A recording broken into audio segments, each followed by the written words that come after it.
Are you looking to get ready, be prepared, and transform your financial future? Then you've come to the right place. This is the Get Ready Money Podcast with Tony Stewart, where Tony has insightful conversations with financial experts who are changing the way we think about money.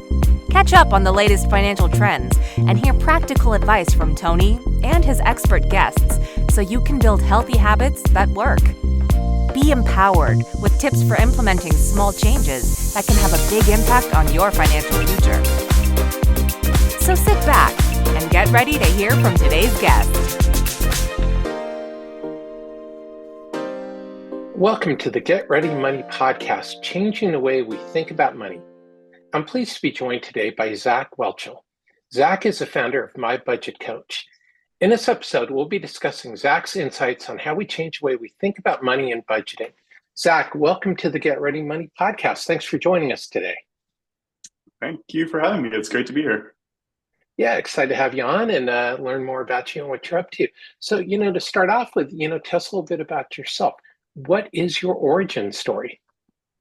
Origin story, huh? Okay, so let's see. I am, in my early 30s. I grew up in Kentucky in a small town called Wilmore, Kentucky. I think we have 2 stoplights, and there's a small college in the town. And when the college is in session, the town doubles in size. So I come from a very small town. My wife and I met at university. We got married. We had 2 children. So I have a 3-year-old and a 2-year-old boy. And they're 14 months apart, and it is quite the chaotic scene in our house right now. They're starting to play together well, and like you can see they love each other, but it's also just chaos and headbutting and stuff like that. So as far as work, let's see, most of my career has been entrepreneurial. So I've started companies, mostly in the software space. The 2 biggest ones probably were a B2B company and a B2C company. I ended up exiting the B2B company, and I'm still a part-time owner of the B2C company. So most of my career has been entrepreneurial, wearing a bunch of hats. I really enjoy that. I really enjoy taking something from an idea to a reality.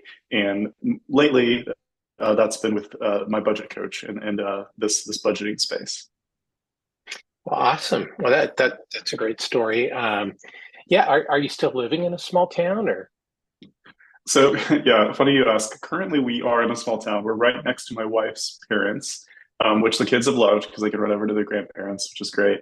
But we're kind of in the process of deciding where we're going next. So we lived in London, England, this past summer for three months. Yeah, so I took a sabbatical from my job. We just went to London.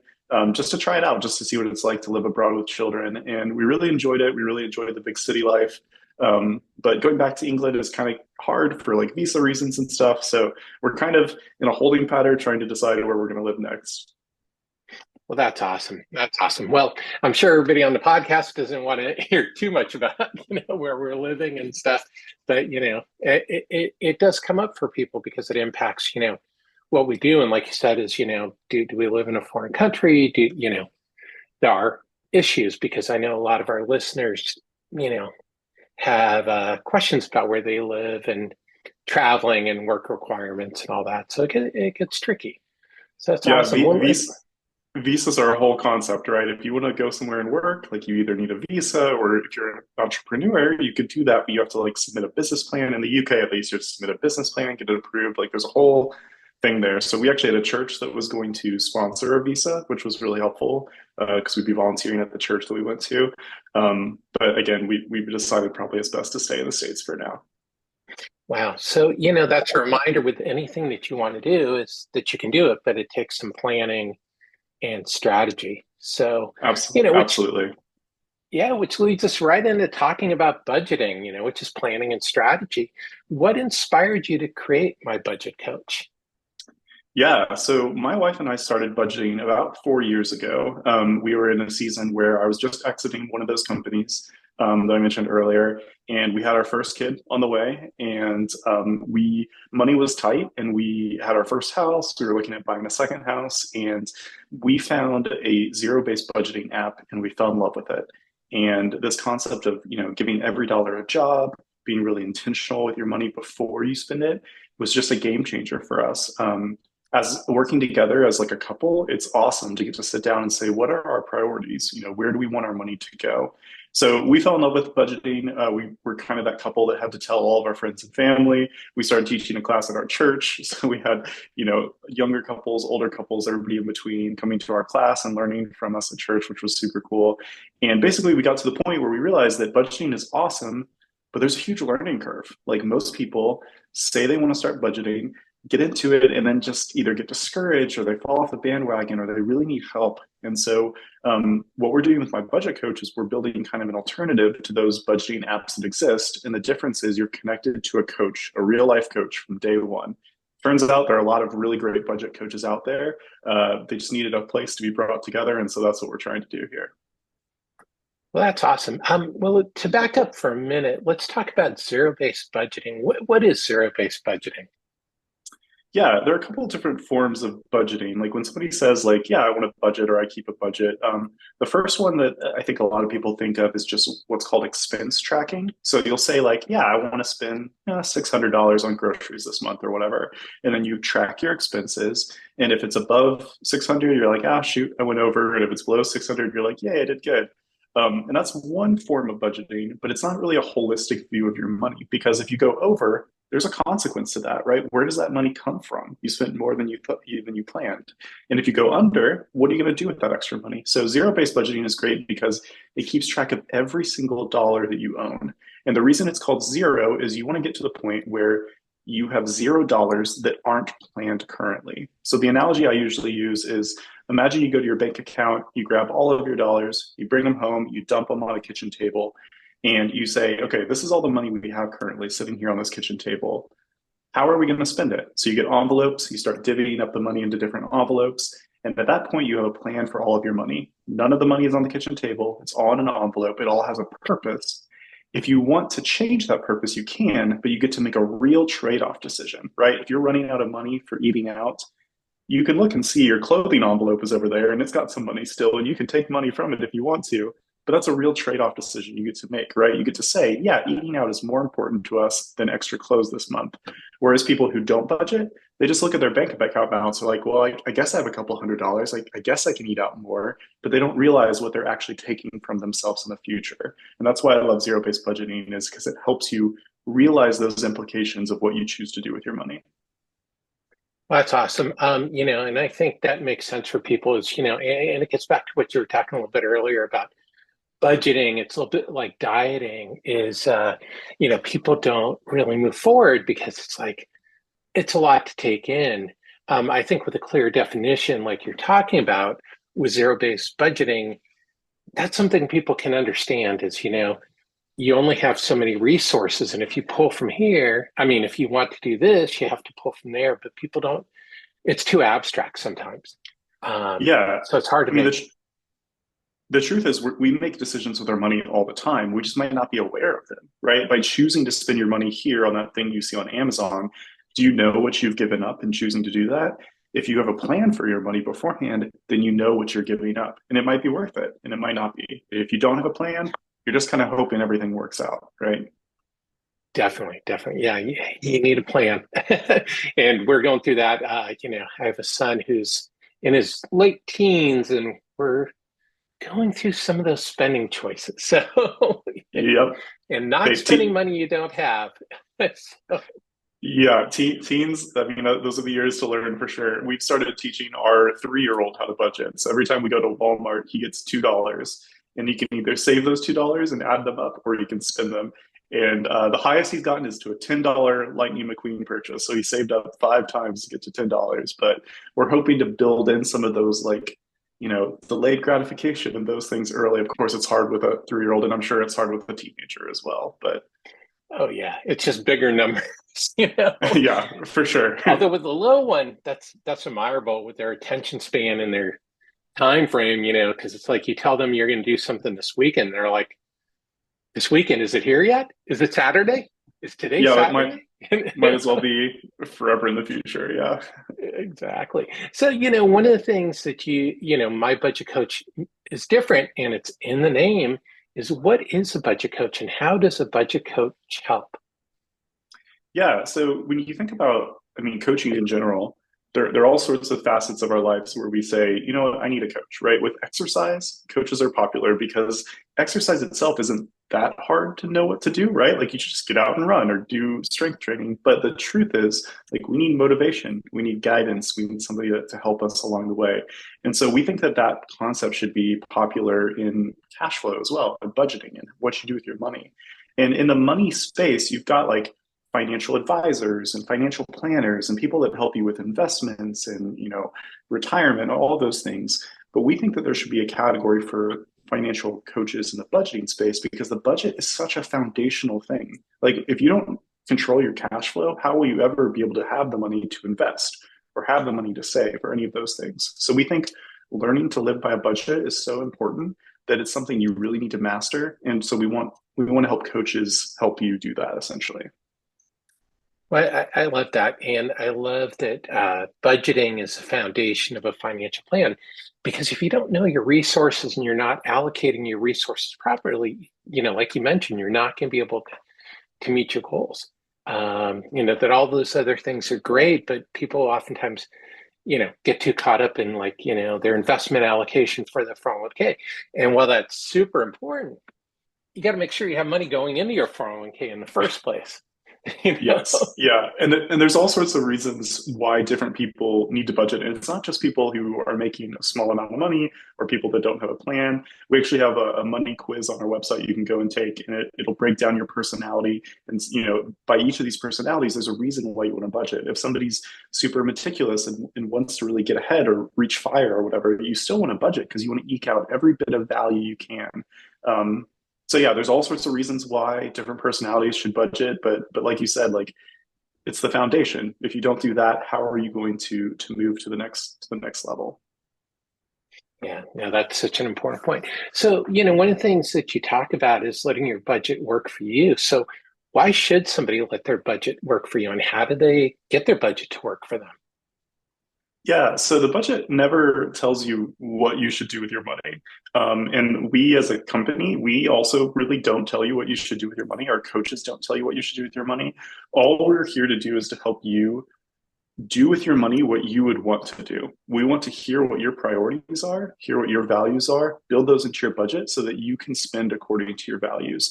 And I think a lot of us, if we look back at the month statement that's passed, we didn't spend according to our values, right? We look and say, wow, I spent that much on this. I really, that's not that important to me. Like, I really wish I could have spent it on this instead.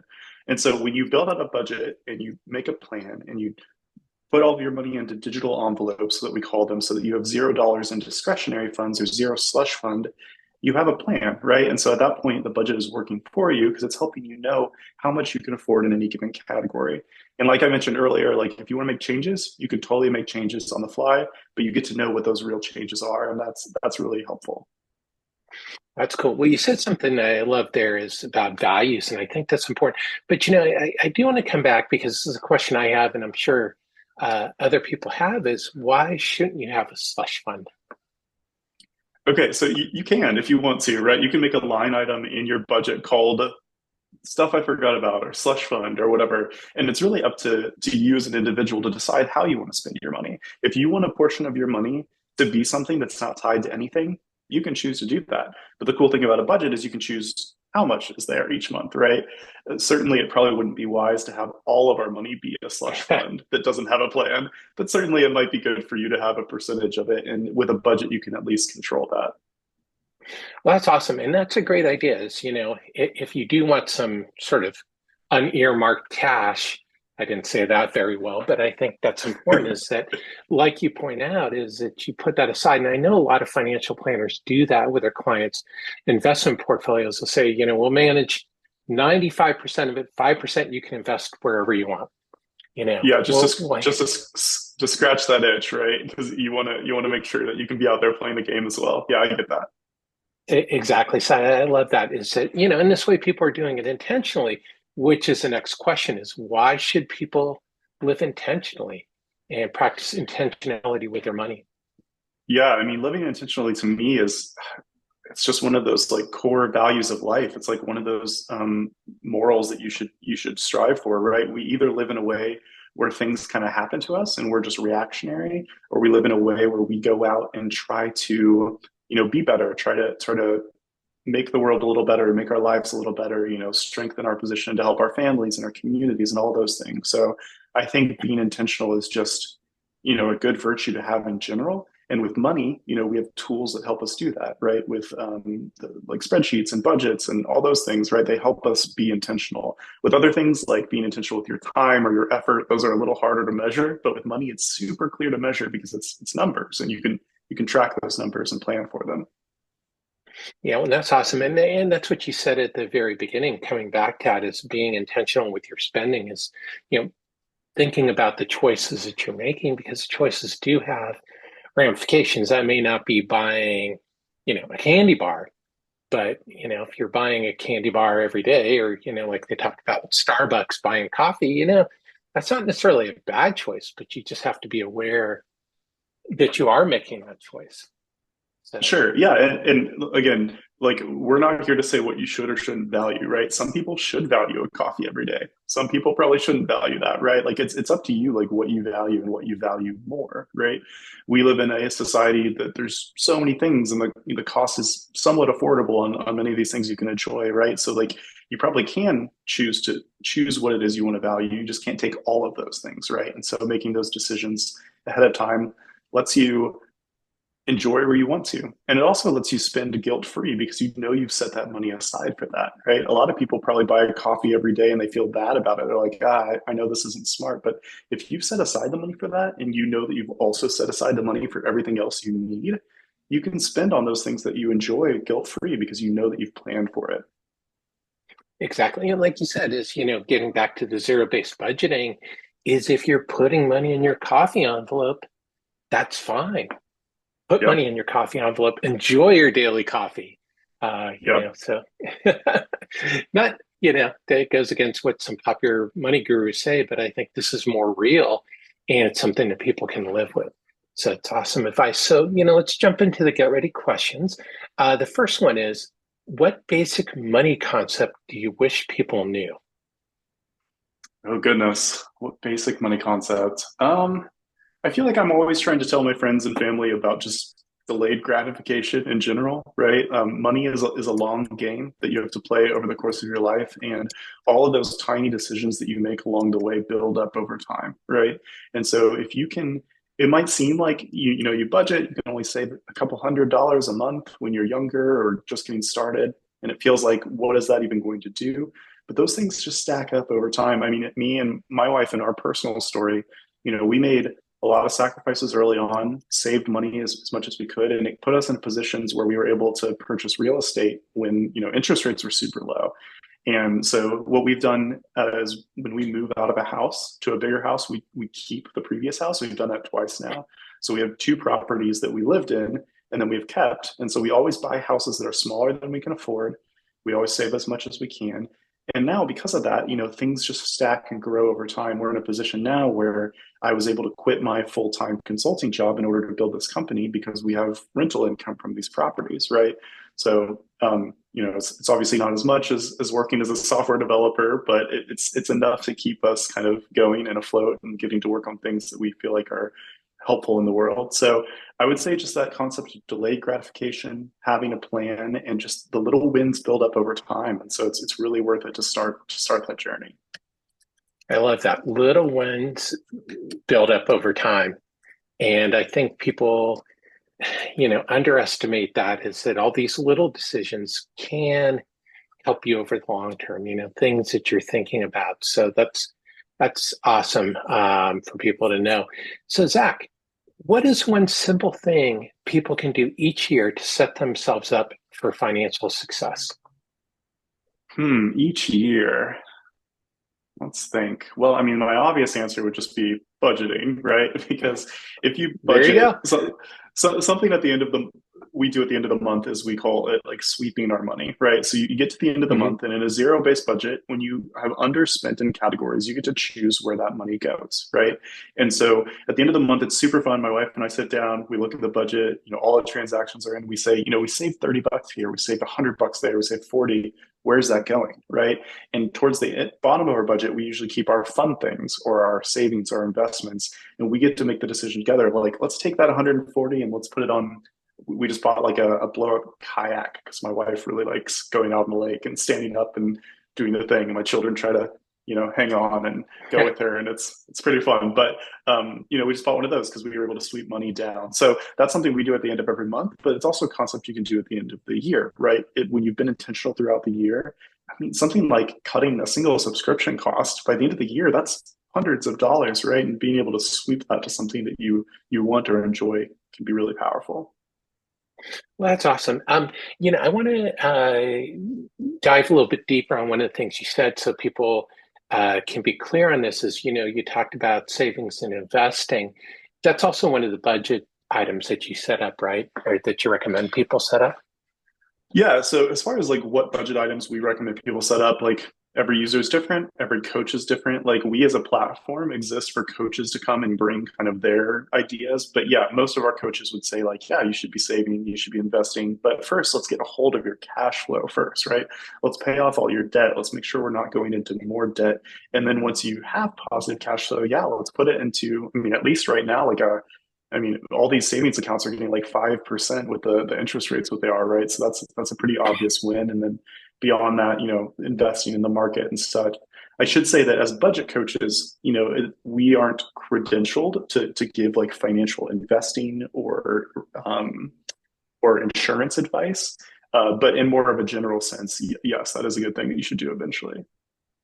That's awesome. Yeah, and one of the things you talked about again that is sort of priorities, and I think that's important as well. Is pay off debt, pay off. Do the things that you need to do according to a plan. And I think that's important for people to take away, when you're talking about these things. So, the next question is, what is one habit that people can change when it comes to their money? I was just answering a question online about this earlier today. My obvious answer would be to start budgeting, but I feel like I keep harping on that one, so we're going to choose something different here. That's all right. So I'm going to say, whenever you make a purchase, just be really smart about shopping that purchase around, or looking for discounts, or buying it secondhand off of Facebook or eBay or something, Facebook Marketplace or something like that. My wife and I are constantly doing this game, and we are constantly saving money. I have a friend who lived in Asia for a period, and when he came back, I remember he told me that America is a bartering system too, just like Asia or these other places in the world. It's just a little bit of a fancier barter system. You just have to use the language of like customer service and whatever. But for example, this past month I signed up for a service that gives me like aligners because I haven't worn my retainers in years, and my teeth need to be aligned a little bit. And so like Invisalign is the standard, but it was going to cost about $6,000. I found an alternative that I liked that was going to be about $2,000. I found a promo code that saved me $100. And then when it came time to actually purchase, I was chatting back and forth with support and just kind of got them down to like $350 off, right?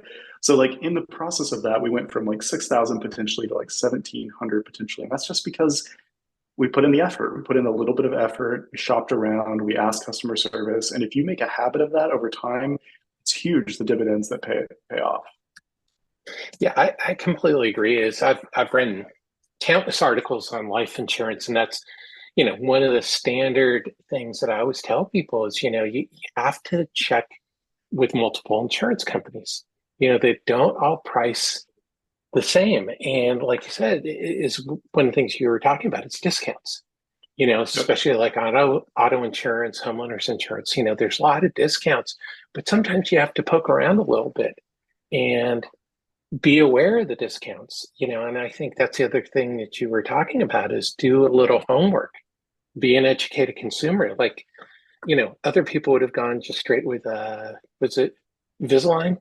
I can't remember the name. I've heard it, And I'm not going to make any judgment calls, right? Like Invisalign might be worth the money, but for us, we decided to do that. But yeah. And also the other thing is like, when you're budgeting, you have all that extra motivation, right? Because we had a line item for like this concept. We originally had put about 6,000 in there.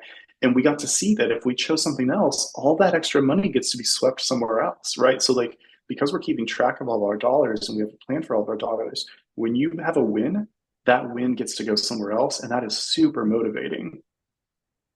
Yeah, no, that's awesome. And, you know, to back up to something you said is choosing Invisalign is not a bad choice either. It depends if it's the right choice for you. So I Correct. think Yes. that's an important takeaway. And that's all that you're saying, if I understand correctly, is that it just wasn't the right choice. And you were able to save money there. So you were able to have money somewhere else. You know, so Correct. it's Yeah. the trade-off. So that's awesome advice. So Zach, what money myth are you trying to break? Ooh, okay. A popular money myth that we try to break is a lot of people think that budgeting is just for people that don't make a lot of money, right? You know, if they're struggling paycheck to paycheck. But there's a myth right there. Like the concept of living paycheck to paycheck is everyone, not everyone, but a ton of Mm-hmm. people, right? You can make a ton of money. And I have friends that make lots of money, and I know people that make tons of money, and they're still living paycheck to paycheck, right? They're still reliant on that next paycheck to cover everything. And if they were to miss one, they'd be in trouble, right? And so, you know, it's not about how much money you make, it's about how much money you keep over the long run in order to build wealth and kind of have that buffer. And, you know, wealth to me means the ability to craft the life that we want, right? Or the life that we think is meaningful or valuable. So like I shared, you know, my wife and I have invested in real estate. We have a little bit of buffer there, and we've chosen to use that buffer not to get rich, not to, you know, be super wealthy and live a fancy lifestyle, but to start a company like this that we believe in and we think can help other people as well. So putting yourself in a position of strength can be great for, you know, helping those around you as well.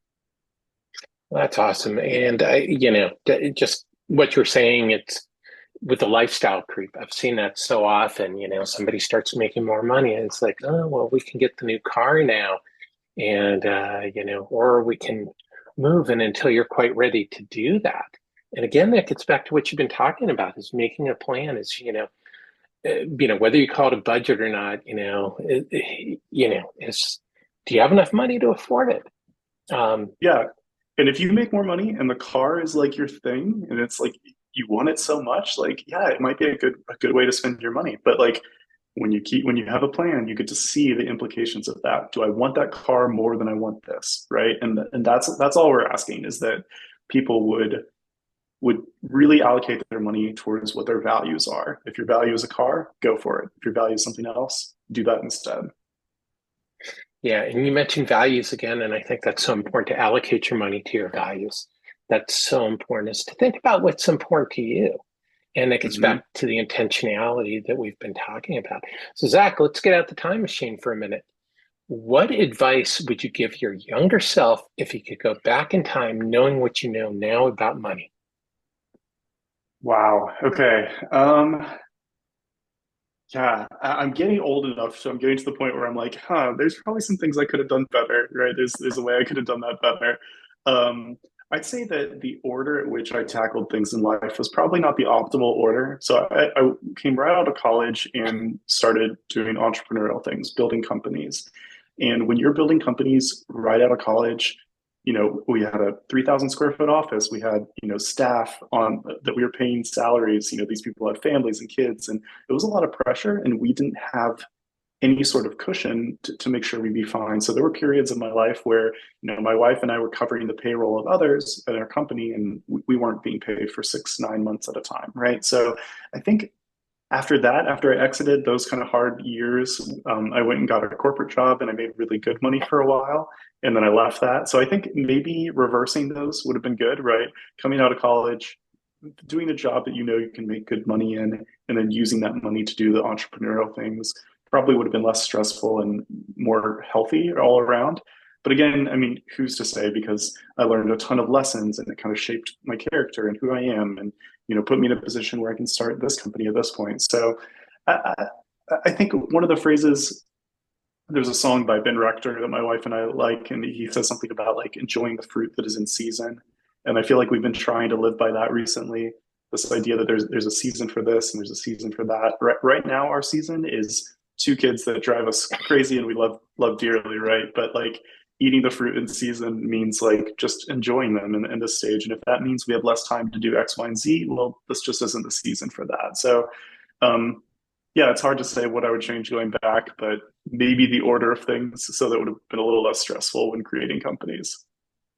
Well, that's cool. And I think one of the things you said in there too is important is to think about the cushion that you have when you make these decisions is, that everything's okay, but sometimes it's nice having a little bit of a cushion or something to fall back on, which some people might call an emergency fund or a liquidity fund or a rainy day fund, whatever words you choose is, to give yourself a little cushion. One piece of thing not to do with money, but yeah, enjoy your little ones while they're little is, it's a special age, it is, the energy is draining sometimes. Yes, yes. It's an awesome time because they're just learning and so much fun and everything. Yeah, and I mean, you've probably gathered from me so far, but my personality is always delayed gratification, right? I want to delay gratification. I want to save for a better future. Like that's just kind of been ingrained in me for whatever reason since I was a kid. And I've always struggled to live in the now, right? To like focus on the now and allocate time and energy and money to the now. Having children solves that because these kids are only this young for this long, right? And so every day I know that, I feel that, and it helps me reorient myself not just towards the future, but towards the now. So that's been really helpful for sure. Yeah, when I think that's sound advice too is to, think about the future, but also to consider the present, because I do know some people who've gone like extreme fire. And for people, I think everybody watching and listening knows, but just to remind them, fire is financial independence, retire early, and extreme fire is where you're like putting everything aside. And at the end of 10 years, they're mostly miserable. I don't think I've talked to many people who've done extreme fire and said, like, hey, that was a great experience. I mean, what have you heard on that? Yeah, I mean, I think for some people, their path could or should be that, and for some people it shouldn't. I mean, it's an attractive idea, right? You work really hard, especially for someone who like me, who's like delayed gratification. It's this very tempting idea of like, well, let's slave away. Let's get to the point where we never have to think about it again. One of the things I think though is I think people enjoy contributing. They enjoy working in a meaningful way at some point. So like, I don't think I ever really want to get to the point where I'm just not contributing or I'm not working or I'm not, giving in some way. And so the retiring early isn't super valuable to me, but the financial independence, I mean, the idea that I could continue to start, work on this company without, kind of fear of it having to meet certain benchmarks or anything like that's very attractive. So yeah, the fire, I'd say for some people it makes sense, for some people it doesn't. And learning to balance the future and the present, that's just a thing that we have to do as humans, right? All the time we have to make decisions between the future and the present. So I enjoy keeping a budget. It helps me do that. It helps me feel a little bit calmer about that. And so that's kind of where I am. That's awesome. So, to wrap up, Zach, what is your number one tip on changing the way we think about money? Yeah, I mean, it would just be to have a plan for your money before you spend it. So many people spend and then they deal with the consequences of that. And I just don't think that's a way to be intentional or to get ahead or to, build wealth over time for you and your family and your community. So I would say to have a plan for your money and then spend it according to that plan. And your plan doesn't have to be rigid. I know a lot of people think of budgeting and they think, well, I made a spreadsheet and I typed in some numbers and they were way over optimistic. And then I blew through them and then I gave up because I was frustrated, right? Like, I don't think that's what budgeting is. I think budgeting is a living document that is really flexible, that you can change at any given time, but it allows you to keep track of what you're spending, how you're spending according to your goals, and to make adjustments in real time. And that's kind of, what our service is. We have coaches that help you learn how to do that, and give you the tool to do that as well. So that's kind of my main advice to people is just, have a plan, be intentional, decide where you want your money to go before you spend it. Yeah, that's awesome advice. And you were talking about that earlier as a flexibility, if you can draw from one envelope, to fund another one if you need to, just need to think about the overall picture. So that's awesome advice. So Zach, where can people learn more about you? Where can they connect with you? And where can they check out My Budget Coach? Yeah, so if you're interested in connecting with me, I'm on X or Instagram. My handle is just Zach Whelchel. And if you're interested in learning about our company, the website is mybudgetcoach.com. We're on all the socials with at MyBudgetCoach HQ at the end. So just put an HQ at the end. We have lots of content on our socials. We're always, promoting different coaches or sharing funny memes, or we have a lot of great blog articles that we write are helpful in this area. So I'd encourage you to follow us. Check out the website. There's a free trial. Just give it a try. Start a budget and try to live according to a plan. Awesome. Well, thanks for sharing. And for everybody watching and listening, as always, there will be links to Zach's social media profiles, as well as the profiles for My Budget Coach, and to the website in the show notes. So Zach, thanks again for joining us today on the Get Ready Money podcast. Yeah, thanks so much for having me. This was a fun conversation. Yeah, this was great. And I hope everybody got something out of it. And as always, thank you for tuning in to this episode of the Get Ready Money podcast. If you learned something that changed the way you think about money today, please subscribe and be sure to tell a friend. Until next time, let's change the way we think about money.